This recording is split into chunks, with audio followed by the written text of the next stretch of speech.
Modern aviation has made great progress in recent years. Huge airliners carry into the sky each day an ever larger tonnage of cargoes and passengers. Jet propulsion has made possible extremely high speed.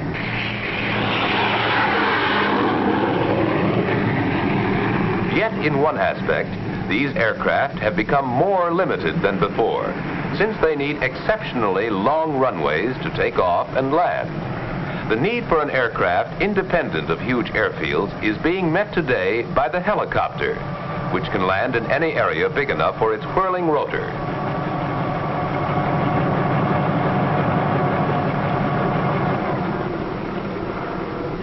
Helicopters are being used today for a wide variety of jobs, which can't be handled by other aircraft.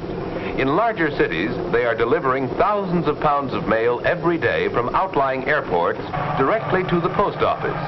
These craft can carry some 400 pounds of mail on each trip, and in some cities, trips are made throughout the day at 20-minute intervals.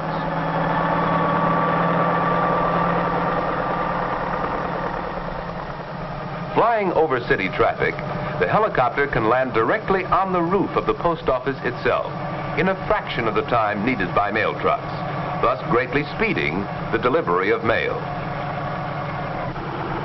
Helicopters have found important uses in the country, too, where they are used for dusting crops, which would be damaged by ground equipment.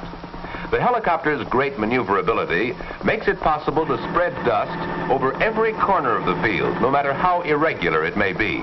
The sharp downdraft of the whirling rotor causes dust to swirl among the plants, thus giving them a more thorough coating.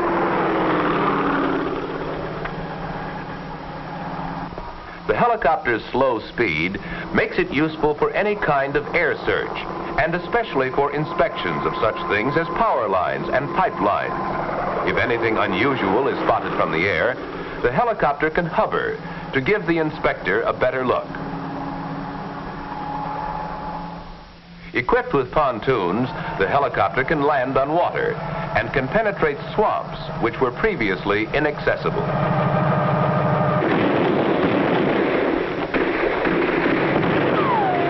In war, the helicopter has proved itself for many purposes. In addition to its use for observation, for direction of artillery fire, and for transportation of men and equipment, the helicopter has saved many a life by its ability to land directly on the battlefield in order to speed wounded men to base hospital facilities. But all these values will eventually be secondary to the helicopter's use as a passenger vehicle. Combining its ability to fly with the automobile's ability to go directly to and from its destination, this versatile craft is almost unlimited in the variety of uses to which it can be put. To understand the helicopter, let's first see what makes an ordinary airplane fly. It isn't the propeller which lifts the airplane off the ground. For example, jet airplanes can fly without propellers.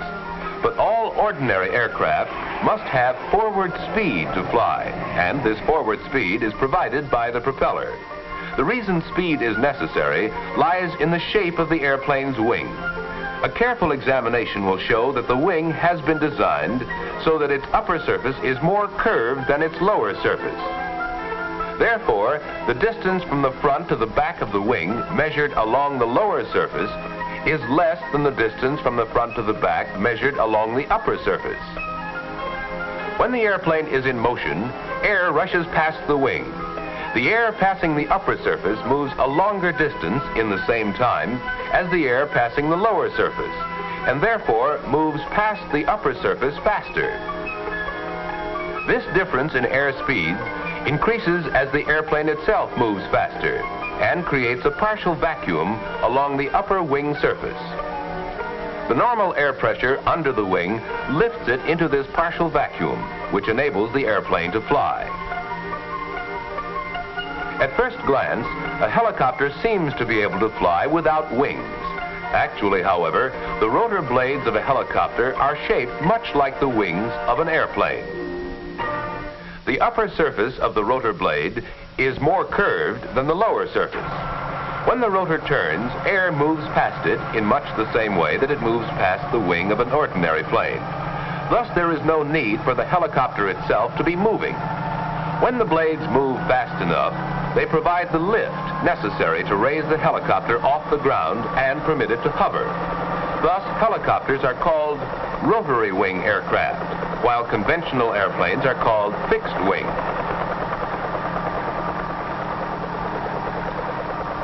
The helicopter's development stemmed from an earlier craft, the autogyro, shown in these historical films. It required a propeller for power, since the rotor was freewheeling and couldn't hover. Many devices first developed for autogyros are being used in today's helicopter. The helicopter is a free-swinging body hanging from the whirling rotors. The turning rotor sets up an action which tends to turn the body of the helicopter in the opposite direction. This action is called torque and is counteracted by a tail propeller called the anti-torque rotor. The tail rotor is used to turn the craft in any direction independently of the direction of travel. To understand how forward movement is accomplished, let's see what happens with a toy rotor like this. If you hold the rotor flat, it will fly straight up. But if you tilt it in any direction, it will fly in that direction. A helicopter rotor works the same way. Tilting it in any direction with relation to its shaft causes the helicopter to fly in that direction, whether it's forward, backward, or sideways. The direction of flight is determined by the tilt of the rotor, and not by the direction the nose of the helicopter is headed. Now let's take a ride in a helicopter. While the controls are comparatively simple, a helicopter pilot must be as thoroughly trained as the pilot of any other type of aircraft. A self-starter starts the engine, and after a careful warm-up, we're ready to take to the air.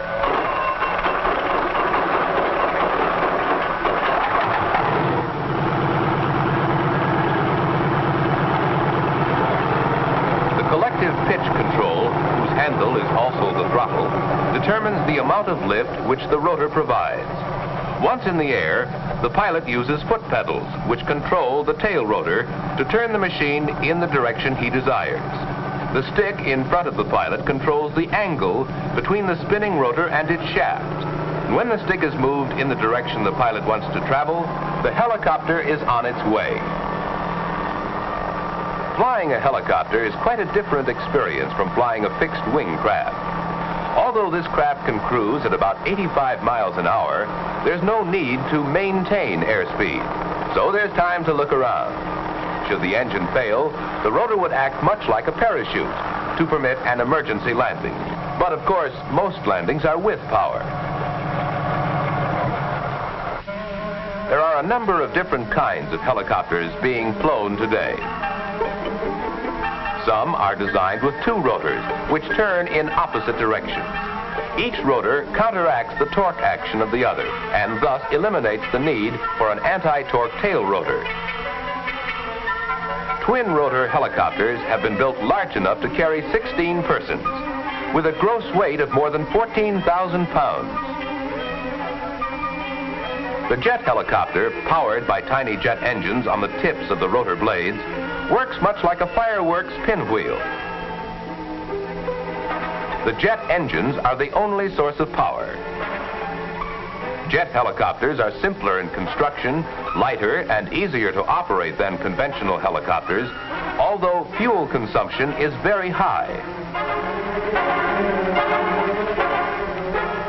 The continued development of this and other types of helicopters, with their unprecedented freedom of movement and the wide range of uses to which they can be put, holds great promise for the future of transportation.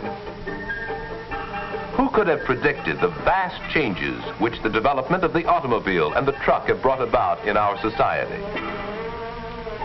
The potentialities of the helicopter are just as great. Its versatility as a transportation vehicle may eventually play an important role in reshaping the pattern of our daily living.